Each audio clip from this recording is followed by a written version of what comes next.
देश के अंदर और हमारे खत्म हो चुका धाम है। जो विश्व प्रसिद्ध देश धाम के है, अंदर लॉ एंड उनको आप ऑर्डर नहीं फ्रेंचाइजी रहा। दे दें, उनको अब कॉर्पोरेट इनका ऑफिस काम दे दो। यही है कि दूसरे की क्या डिबेट संस्कार है खराब आपके? करो। आप अपने क्या टाइम पे बोलो संस्कार ना, लेके आ रहे हैं आप बताइए? अपने टाइम पे बोलो क्यों क्या देना चाह रहे हैं? ठीक है, अरे तो कह रहा आप हूं डिबेट सबकी आप करो जमीन ऐसा है। काम, मेरा आप क्या कहना बोल है, रहे हैं? आप ये लोगों का चाहते आरोप हैं होता है, कर दीजिए, रोकना हमारे नहीं दिमाग होता है, मुद्दे रुक की जाइए, जवाब रुक ऐसे जाइए। सुन ही ना पाए। वापस दिव्या जी, आते आप हैं। ये बताइए, इनकी फालतू वापस बकवास सुनते का हैं, इस्तेमाल वापस कर रहे हैं। वापस जनता सुनते समझ ना हैं, पाए कि आते हैं। आखिर ये क्या डिबेट शब्द हुई है? किस पे। ठीक है, वापस अगर आप कोई आते अपनी हैं। फ्रेंचाइजी बोल बात दें सुन रहा होगा और आपको वो हम समझ सुन नहीं लें, पाएगा। आप फ्रेंचाइजी बोलते हैं मंदिर को, चर्चा को अरे आप मंदिर को फ्रेंचाइजी बोला और हम सुनते रहे यहाँ पर। तो ठीक है। अरे आप जैसे हम सुनते रहे, हम सुनते रहे, धर्म हम विरोधी सुनते रहे, चुनाव की बात हम हो रही सुनते है, रहे इस बात को चुनाव की कि बात हो रही है। आप कॉर्पोरेट ऑफिस में बहुत सारी चीजें माने के अंदर क्या करा, एक मिनट रुक पैसे जाइए। आप मंदिर को क्या करा, फ्रेंचाइजी ऑफिस करे और मनगढ़ंत कहानियां बना के सोने के बारे आप में। लोगों के अरे आप लिए समझते हो कि ये क्यों नहीं गए आप कोर्ट आरोप के लिए में? वो आपकी मनगढ़ंत कहानी है, मनोमूर्तियां लगाई। आपकी मनगढ़ंत अगर आप कहानी लोगों है, के आरोप है, है, कांग्रेस की मनगढ़ंत कहानी है, उस डिबेट में हम भी मनगढ़ंत होंगे। कहानी ठीक है। है, अगर आप लोगों के आरोप आप- प्रत्यारोप हो गए, आप उस क्या पर करें, आप- हमारे अपने चुनाव के आपके लिए और भी हमारे कैसे? बाबा के राज ने आपको सबक सिखाया, ये आपने गलत है, यात्रा ये में गलत है। 2 बार ये यात्रा में गलत 100 है। फीसदी ये न्याय करना में पड़े, चलो। इस दोनों बार तरह इसका से मार्ग नहीं अरे बोले जाते ना, बाबा ने रुक आपका जाइए, रास्ता पहले रोक दिया, रुक जाइए, रुक जाइए। पहले ही आशीष रास्ता जी, कांग्रेस का रास्ता आशीष जी, दिया। मैं मुद्दे फिर की बात रिक्वेस्ट करो। करूंगी। अयोध्या ठीक है से सर, आके आप लोगों के आरोप बद्रीनाथ प्रत्यारोप से हो गए, आके मैं आगे बढ़ूं, केदारनाथ से मैं आगे जाने वाले बढ़ूं, आप किस मैं आगे किस बढ़ूं, नेता आप के लोगों के लिए कैंडिडेट घंटा भी मैं बहुत आगे कम जाने है। का वो बताइए ये आप। ऐसे जो साली जी आगे और बबलाता है, ऐसे साली जी, चिल्लाता है। आशीष जी हो गया। आप लोगों के आरोप प्रत्यारोप हो गए हो तो मेरे पास और भी गेस्ट से बात करने के लिए, सवाल जवाब करने के लिए मैं आगे बढ़ती हूँ, क्योंकि आप लोगों के लिए शायद 1 घंटा भी कम हो जाता है आरोप प्रत्यारोप पर जब आप लोग आते हैं तो। उत्तराखंडी जी, मैं आपके पास आऊंगी। जब हम कहते हैं चुनाव की बात करते हैं, चुनाव से पहले जब आप प्रचार प्रसार करते हैं तो आप कांग्रेस हो या बीजेपी हो, दोनों का जो कार्यकाल रहा है उसको लेकर आरोप प्रत्यारोप करते हैं, लेकिन जब चुनाव की बारी आती है ऐसा क्या वजह है कि जनता तब भी आप पर यकीन नहीं कर पाती, तब भी आपको वोट नहीं दे पाती? देखिए, जो सबसे पहला जो आपने बताया कि जनता हम पर विश्वास क्यों नहीं करती है, लेकिन जनता को ये हो रखा है कि मैंने बताया नहीं कि सत्ता का दुरुपयोग, पैसा का दुरुपयोग, धन का दुरुपयोग। उसके अलावा मैं ये कह रहा हूँ कि ये बहुत सुन लिया अभी जनता ने। आज की डेट में ये यहाँ पर कितना भी चलाएंगे, आज में जो सोशल मीडिया है और आपके चैनलों के माध्यम से जनता सजग है और जनता सब समझ गई है। हम पहले से ही प्रजातंत्र में बिल्कुल हमने जो है उसी प्रजातांत्रिक रीति के चल रहे हैं। हमने अब जो नए सिरे से जो हम डैमेज कंट्रोल की मैंने अभी बात करी थी, हमने अपना जो अध्यक्ष भी चुनाव पद्धति से चुना है। अभी हम जो वहां पर कैंडिडेट भी हमने वहां पर समिति बनाई है। हम बिल्कुल इसको जो है बिल्कुल प्रजातंत्र के हिसाब से काम करने के लिए चल रहे हैं और हमारा काम आसान कर देती बीजेपी और कांग्रेस जब भी यहाँ पर डिबेटों में आती है, हमारा काम बहुत आसान कर दिया, जब एक दूसरे पर प्रत्यारोप लगाते हैं, आरोप लगाते हैं। मेरा कहना यह है कि जैसा आपका पहला भी सवाल था कि मुद्दे क्या होंगे, मुद्दे ये हैं वहां पर कि आपने उत्तराखंड में, पूरे उत्तराखंड में छोड़ो, बाकी केदारनाथ की जब बात हो रही है तो केदारनाथ में आपने रोजगार सृजन करने के लिए क्या किया है? आपने सड़कों को दुरुस्त करने के लिए कब से और क्या क्या क्या किया? दोनों सरकारों पर यह आरोप है, चाहे वो जुमला बना करके हरक सिंह रावत हो या कोई भी चीज हो, कोई भी दूसरा नेता हो, लेकिन उत्तराखंड में केदारनाथ को खास तौर पर जितना संवेदनशील है उतना ही उसको इन्होंने सौतेले बिहार से दरकिनार किया, उस पर सिर्फ पैसे के लूट पर काम किया। अभी आप बताएं, अभी थार की बात हो रही, थार तो वहां चला गया, लेकिन वहां पर जो निर्माण हुआ है भवनों का, उन भवनों के स्वामी कौन है? वहां पर कोई पंडा नहीं है, कोई लोकल नहीं है, कोई कुछ नहीं है। तो ये सब चीज जनता के बीच में है। मैं तो ये जानना चाहूंगा कि अभी इनको शायद पता भी हो दोनों पार्टियों को, और जैसे किसी को फायदा होगा किसी को नुकसान होगा, लेकिन हम तो किसी को भी समान रूप से चलते हैं। जो उत्तराखंडी होगा, जो मूल निवासी होगा, जो 1950 से पहले रह रहा, तो इनको एक चीज बता दो मैं, एक गांव डांगी है अगस्तमुनि के पार और एक भीरी चंद्रपुरी है, ये पूरा जो है एक विशेष धर्म विशेष का ये गांव है और बड़े बड़े गांव हैं।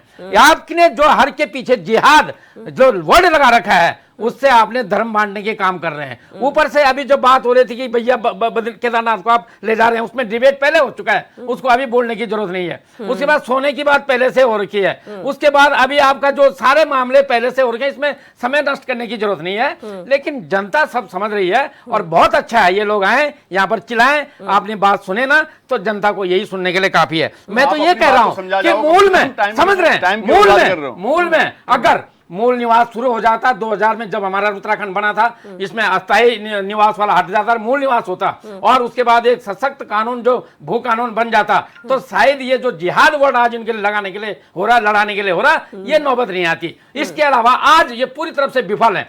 महिलाओं का अपराध हो, चाहे कोई भी अपराध हो, यहाँ सरेआम उत्तराखंड में गोलियां लग रही हैं। इतना शांतिप्रिय हमारा उत्तराखंड था, इसको बर्बाद कर दिया इन दोनों पार्टियों ने। और खास तौर पर आजकल मैं विशेष बताऊंगा कि बीजेपी की वर्तमान जो 7 साल से जो सरकार चल रही है, ये सरकार विशेषकर यहाँ पर जो है दंगा विरोधी उत्तराखंड कानून जी, बनाती है इतने- और इतना दंगा खुद गुस्सा- करवाती इतना है। गुस्सा अगर इस दंगा प्रदेश जहाँ की जहाँ पर जनता खुद करवाती भारतीय है। जनता तो मेरा पार्टी आपके सरकार माध्यम लाती से है ये तो कहना आपको है, उससे ईर्ष्या क्यों मेरा हो रही है? आपके माध्यम से कहना है दिव्या जी, आप इंतजार कि ये में अगर बैठे पार्टियां- हैं, इसका ये मतलब ये नहीं कि पार्टियां आप भारतीय जनता पार्टी को चुनाव पे चुनेंगे। आकर के जुमले लगाती है और प्रलोभन करके जनता को अरे तो भरमाती है। आप ये क्या सब करेंगे? ये आप कैंडिडेट उत्तराखंड उतार रहे नहीं उतार रहे? अभी केदारनाथ सवाल ये चुनाव था। में देखने बता उत्तराखंड दिया जी, सर, उन्होंने बता दिया कि कैंडिडेट वो उतारेंगे नहीं कैंडिडेट उतारेंगे, ये तो उतार हमने रहे सुना ही नहीं कि आप उतारेंगे। वो उतार रहे हैं पूरी डैमेज कंट्रोल के साथ। वो उन्होंने पहले भी कहा था और दोबारा भी दोहराया कि डैमेज कंट्रोल के साथ यूकेडी इस बार अपना कैंडिडेट उतारने वाली है। जय सिंह रावत जी, यहाँ पर बात हो गई है कैंडिडेट्स को लेकर, यहाँ पर बात हो गई धरातली मुद्दे को लेकर, लेकिन हमने हर चुनाव से पहले सुना है कि लोकसभा चुनाव हो तो यहाँ पर क्षेत्र के मुद्दे हावी नहीं होते, लेकिन विधानसभा चुनाव हो या अन्य चुनाव हो यहाँ पर क्षेत्रीय मुद्दे हावी होते हैं। तो इस चुनाव में आपको क्या लगता है, क्योंकि आपने भी जो चीजें बताई कि वहां पर जो साइंटिफिक रिपोर्ट से उसके विपरीत काम हो रहा है, क्या ये चीजें भी नजरअंदाज करेगी जनता इस बार भी और बीजेपी के साथ ही जाएगी, या फिर जनता का मूड बदलता हुआ नजर आ रहा है धरातल पर? नेताओं का पहली बात तो ये है कि जो हमारे पैनलिस्ट हैं वो एक दूसरे को बोलने देना। ये क्या ट्रेंड चल गया कि साहब ये कहते हैं हम तुमको नहीं बोलने देखते हैं, दूसरा बोलेगा हम तुमको नहीं बोलने, क्यों नहीं बोलने देंगे भाई? जी, डिबेट है आपका, तो ये ऐसा थोड़ी कर सकते बीच में करना। ये शिष्टाचार नहीं है। एक बात जी। मैं ये कह रहा हूं कि लोकल मुद्दे, लोकल चुनाव है, बिल्कुल उठेगा, लेकिन जैसे कांग्रेस उठा रही है, दूसरे मुद्दे उठा रही है, बीजेपी दूसरे मुद्दे उठा रही है, और लोग जो वहां के असली मुद्दे हैं, वहां असली संकट वहां रहेगा कैसे आदमी? वो कब से हम देख रहे हैं 1997-98 से, जब मनसूना, गोंडा, तो बरासी, वो सारा का सारा इलाका खिसक रहा था, तब से लेके अब तक। जब मैंने कहा इसरो की कोई एक जोनेशन मैप है, जी, मैं कई बार लिख चुका हूँ। ये एडिट पेज में, अमर उजाला पढ़ती हूँ, उसके एडिट पेज में मेरा आर्टिकल छप चुके हैं और किधर सको कि ये घाटी सबसे ज्यादा खतरनाक है, लेकिन हमारे नेताओं के उसमें एजेंडे में नहीं है। उनको या तो जिहाद नजर आएगा या तो दूसरी चीजें नजर आएंगी। कोई कहेगा सोना खत्म हो गया, अरे असली चीज तो वो है, वहां के लोग जाएंगे कहाँ? सारी वैली केवल अकेले केदारनाथ जी का क्या करना जब वहां इंसान ही नहीं रहेंगे? बिल्कुल। अब अभी मैंने कहा कि 20 लोग लापता बता रहे हैं, कोई नहीं बोला उसका 20 लापता है, मलबे के नीचे हैं। 124 के आसपास केदार वैली में ही लोगों की मौत हो गई है। 124 के आसपास हो गई, डेथ चली गई है वहां पर। ये मैं यात्रियों की बात कर रहा हूँ। ये कैसे चलेगा? असली मुद्दों पर आप करूं, वहां कैसे, वहां के पर्यावरण पर बात नहीं उठ रही है, वहां की आपदाओं की बात नहीं उठ रही है, लोगों का रिहेबिलिटेशन कैसे होगा, लोगों को सेफ जगह कैसे पहुंचाया जाएगा? सुरक्षित जगह भी तो चाहिए वहां के लोगों को। आप सारे देहरादून में लाएंगे, दूसरी जगह लाएंगे, तो यहाँ की डेमोग्राफी बदल जाएगी, बदल ही रही है।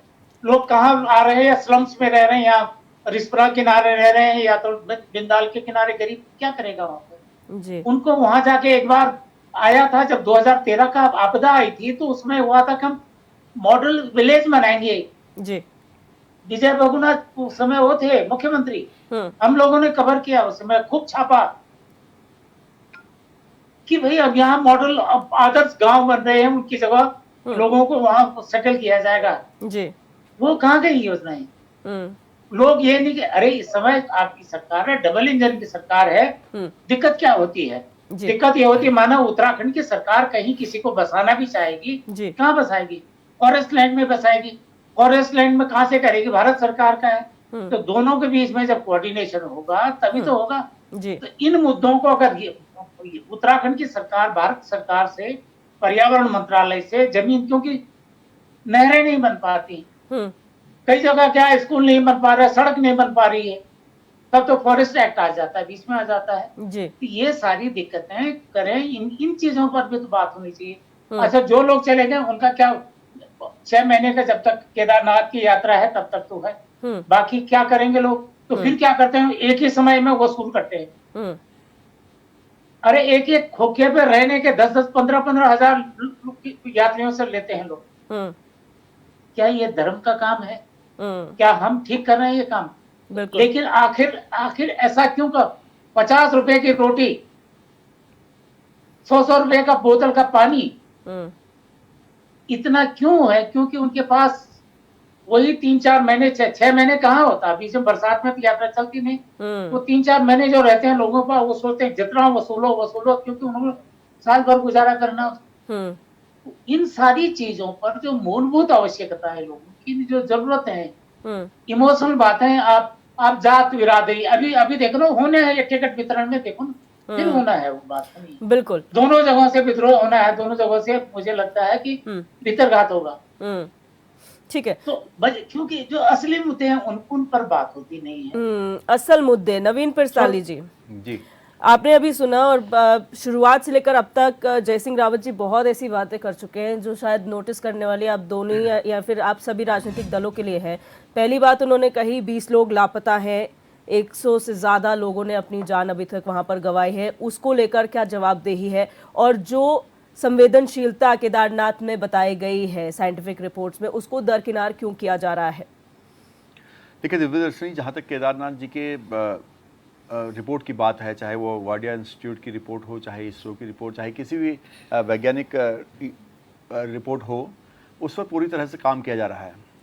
विकास के कार्यों को, सभी बातों को ध्यान में रखते हुए किया जा रहा है। और कुछ क्षेत्रों में जो बहुत अति संवेदनशील क्षेत्र हैं, जो लगातार गिरते हैं, क्योंकि टेक्टोनिक प्लेट्स की वजह से अभी भी जब उनमें मूवमेंट होती है तो वहाँ पर गड़बड़ियाँ आती हैं केदारनाथ क्षेत्र में, और उसको कैसे निपटा जाए इस पर हमेशा काम होता है।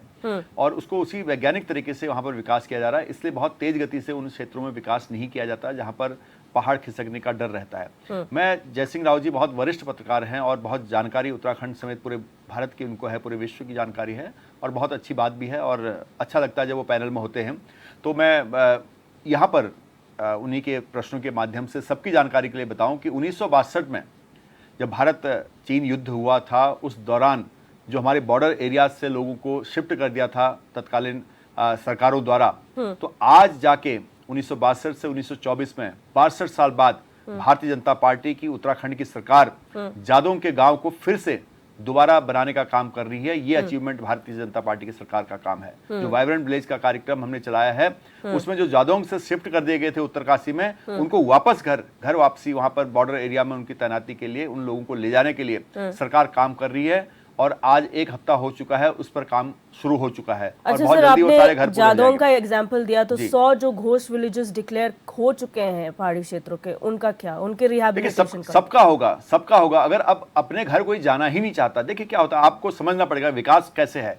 अगर मेरा घर पहाड़ की चोटी में है, बहुत सारे घर हमारे, मैं भी पहाड़ से ही हूँ, बहुत सारे लोग पहाड़ से हैं, अगर 2 घर पहाड़ की चोटी में है या 4-5 घर कहीं चोटी में हैं, तो वो लोग अगर नीचे आ जाते हैं समय के अनुसार, उन पर वो सड़क के किनारे आते हैं, क्योंकि सड़क वहाँ चली जाती है, और अपना घर शिफ्ट करते हैं। तो ऐसे में ऐसे विकास, ऐसे पलायन, और जो लड़ाई के वक्त पलायन हुआ है और जो अन्य कारणों से पलायन हो, तो पलायन के कई अलग अलग कैटेगरीज हैं। आपको उन सब कैटेगरीज को समझना पड़ेगा और उसके हिसाब से ही उसका सॉल्यूशन होगा। तो हर होम स्टे की यहाँ पर प्लानिंग की है, इसलिए हर एक जगह पर जहाँ पर ऐसी जगह हैं, खूबसूरत घूमने की जगह, अच्छे गांव हैं, तो वहाँ पर ये प्रयास किया जा रहा है कि उनको दोबारा रिनोवेट करके वहाँ पर लोगों को ले जाया जाए किसी भी प्रकार से। सरकार उसके लिए लोन दे रही है, सरकार सब्सिडी दे रही है, सरकार जितना कर सकती है वो करना है। अगर हम उसमें, लेकिन सरकार के साथ साथ सामाजिक जो लोग हैं और जनता जो है जिसको करना है, उसको भी एक्टिव रहना पड़ता है। लेकिन फिर भी काफ़ी परिवर्तन हमारी सोच में आया है, और मैं समझता हूँ कि पिछले 7-8 साल के दौरान जो उत्तराखंड के युवा जो सर्विस माइंडेड होते थे, अब उन्होंने अपना बिजनेस माइंड की तरफ वो बिजनेस माइंडेड हो गए हैं। ये परिवर्तन आया है, सरकारों ने अवेयरनेस कार्यक्रम चलाए हैं, प्रशासन के माध्यम से बहुत कुछ हुआ है। लेकिन मैं ये बताना चाहता हूं कि भारतीय जनता पार्टी की सरकार जिस सोच के साथ आगे चल रही है, वो सोच भारत को मजबूत करने और विकसित भारत बनाने के लिए है, समृद्ध उत्तराखंड बनाने के लिए है। उसका एग्जाम्पल मैंने दिया कि 1962 की लड़ाई में जो गांव शिफ्ट कर दिए गए थे चाइना के डर से, आज हम उन गांवों को दोबारा बसाने का काम कर रहे हैं। और आज भारतीय सेना इतनी समृद्ध और सशक्त है सामरिक दृष्टि से कि हम चीन के साथ आंख से आंख मिलाते हुए खड़े हैं। और आपने देखा होगा कुछ दिन पूर्व की सूचना कि चाइना अपनी जगह से पीछे हटा है। तो ये भारत की ताकत है, भारत सरकार की ताकत है। तो उभरते हुए भारत में, विकसित भारत की ओर जो हम जा रहे हैं, हमारी केंद्र की सरकार, उत्तराखंड की सरकार, सभी सरकारें इसमें काम कर रही है, इस देश की जनता काम कर रही है। तो हमारा विजन बहुत क्लियर है। हमारा विजन है कि भारत विकसित बने, विश्व गुरु बने, सबसे सशक्त राष्ट्र बने, हमारी इकोनॉमी बड़ी हो, इस उद्देश्य के साथ हम आगे बढ़ रहे हैं और हम लगातार बढ़ते रहेंगे। इसके लिए उत्तराखंड की जनता भी इस बार भी भारतीय जनता पार्टी को अपना आशीर्वाद देगी। ये प्रार्थना भी जनता से है और ये उम्मीद भी जनता से है। बिल्कुल। अब शॉर्ट में फाइनल कमेंट लूंगी। आशीष नौटियाल जी, क्या इस बार सरकार की कमियां गिनाने से आप जीत हासिल करेंगे या फिर कुछ ऐसा आश्वासन या ठोस जो है प्रॉमिस आप जनता से कर रहे हैं केदारनाथ की कि इस बार आपकी जीत पक्की? देखिए, कमियां हमारे गिनाने से नहीं होगा, वो तो जनता खुद समझेगी। जनता देखेगी कि अभी जिस प्रकार से अभी नवीन भाई ने बताया कि भारत मजबूत हो रहा है, नेपाल से बिजली लेके आ रहे हैं तो मजबूत हो रहे हैं, कर्जा ले रहे हैं तो मजबूत हो रहे हैं अन्य देशों से, है ना। तो इसको पापा ने वार रुकवा दी, 2 साल हो गए वार रुकवा नहीं पाए पापा जी इनके, तो उस तरीके की हरकतें करके कमजोर हो रहे हैं कांग्रेस के। अब मैं राव जी, आप मुझे डांटेंगे लेकिन आप इसका संस्कार देंगे, फाइनल कमेंट, आप मुझे डांटेंगे, मैं आपकी डांट खाने को तैयार हूं, लेकिन थोड़ा इनके संस्कार ठीक कर नेपाल दीजिए से आप, बिजली please। लेते हैं ये लोग और मजबूत हो रहे हैं। तो बताएं, ऐसी मजबूती इनको मुबारक। आप अपनी मजबूती बता चाइना- दीजिए सर, शॉर्ट में अरे, हम फाइनल तो कमेंट, मजबूत प्लीज। हैं। हमने वो वाली पेंशन दी जो पेंशन सोच भी नहीं सकते।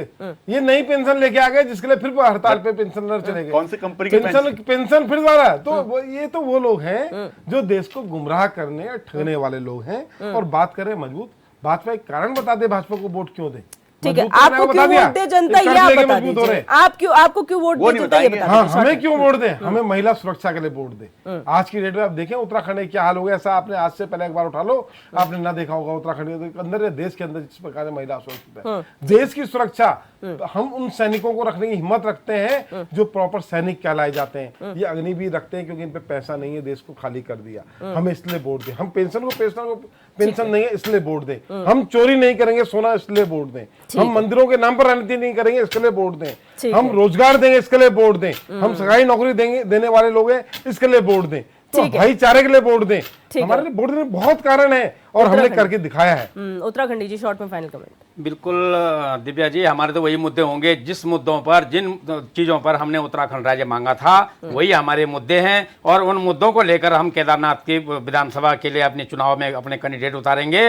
और इस बार ये एक अजूबा होगा जब आप देखेंगे कि जनता बीजेपी और कांग्रेस को छोड़ करके उत्तराखंड का पहला विधायक वहां से जो है केदारनाथ से उत्तराखंड क्रांति दल का आएगा। और मैं आपको एक चीज और बता दें कि यहाँ पर जो उन्होंने थोड़ा सा, अभी मैं जो इसको जुमलाई बोलूंगा, जो चाइना और ये बात कर देते हैं, ये सिर्फ कागजों में है और इसको जब सोशल मीडिया पर दुनिया देखती है तो सब देखते हैं। तो मेरा एक बार पुनः उत्तराखंड में केदारनाथ की जनता से अपील है कि इन दोनों पार्टियों के आप अपना विश्लेषण 24 सालों का देख करके एक अपना विकल्प सोच करके उत्तराखंड क्रांति दल को अपना समर्थन दें। ठीक है, नवीन पिरसाली जी, बहुत शॉर्ट में फाइनल कमेंट। दिव्यदर्शनी जी, निस्संदेही भारतीय जनता पार्टी की सरकार इस उत्तराखंड के विकास के लिए लगातार प्रयासरत है। माननीय मुख्यमंत्री जी लगातार दिन रात प्रयास कर रहे हैं और मैं उम्मीद करता हूं और इस प्रार्थना के साथ कि बाबा केदारनाथ के साथ साथ बाबा केदारनाथ की धरती के लोगों का आशीर्वाद भारतीय जनता पार्टी को चाहिए और जनता अपना आशीर्वाद भारतीय जनता पार्टी को दे। इसी के साथ मैं पुनः उनसे प्रार्थना करता हूं और विनय करता हूं। बिल्कुल। जय Singh Rawat ji sir, final comment. हाँ दिव्या, मैं कुछ दिन पहले सौरभ बहुगुणा जी से मिला था, वो वहाँ रुद्रप्रयाग के मिनिस्टर इंचार्ज है। मुझे बताया गया था कि बहुत सौम्य भी हैं और इंटेलिजेंट है, बात सुनते हैं। तो मैंने उनसे यही बात जो आपसे कही है कि रुद्रप्रयाग इस देश में सबसे संवेदनशील जिलों में से एक है। आप यहाँ के लिए कुछ स्पेशल स्ट्रेटेजी की जरूरत है। यहाँ के लिए जो आपका आपदा प्रबंधन के लिए विशेष आप उसका विशेष ध्यान दिए जाने की जरूरत है और भारत सरकार से आपको कोऑर्डिनेट किए जाने की जरूरत है। ये सारी चीजें मैं बताया। मैंने कहा मैं यहाँ लिख लिया, आप होगा तो कहने लगे साहब कि आप रिपोर्ट दो। अरे मेरा काम मैंने आपको बताया ना, आपको जागरूक करने का था, वो मैंने बता दिया। आप बाकी आपने करो ना करो ये आपका काम है। अभी भी आपके माध्यम से मैं ये कहना चाह रहा हूँ कि चुनाव हार जीत होती रहेगी, लेकिन ये राजनीतिक दलों के जो एजेंडे में है वो आपदा, केदार घाटी की आपदा, वहां का पर्यावरण, वहां का भूस्खलन, वहां का भूकंप, क्योंकि वो जो कह रहे हैं अभी जो प्रसाली जी ने बताया, वो MCT मेन सेंट्रल थ्रस्ट जिसे कहते हैं, जो फॉल्ट होता है उसके आसपास होने की वजह से वहां की जो हाइड्रोलॉजी है, तो बादल जाता सीधा जाता केदार से टकरा के वहीं खिसक जाता है। धरती भी कमजोर है, लूज मिट्टी है, उसके नीचे भूगर्भ कमजोर है, उसका बहुत सारे कारण है। तो वहां के लिए स्पेशल अटेंशन की जरूरत है भारत सरकार की भी और उत्तराखंड सरकार की भी है, और राजनीतिक दलों को जागरूक होना पड़ेगा वहाँ। बिल्कुल। आप सभी मेहमानों का इस चर्चा में जुड़ने के लिए बहुत बहुत शुक्रिया। आज हमने चर्चा की केदारनाथ उपचुनाव के लेकर, जहां पर अभी तारीखों का ऐलान तो नहीं हुआ है लेकिन दम तमाम राजनीतिक दल भर रहे हैं। लेकिन इस चर्चा में एक महत्वपूर्ण बात निकलकर सामने आई है, सभी राजनीतिक दलों के लिए सोचनीय विषय है कि कौन से मुद्दे होने चाहिए जो संवेदनशीलता के साथ उठाए जाने चाहिए, जो लॉन्ग टर्म जनता का भला कर सकते हैं। बहरहाल क्वेश्चन आवर में मेरे साथ बस इतना ही। आप देखते रहिए HNN 24/7 जुनून।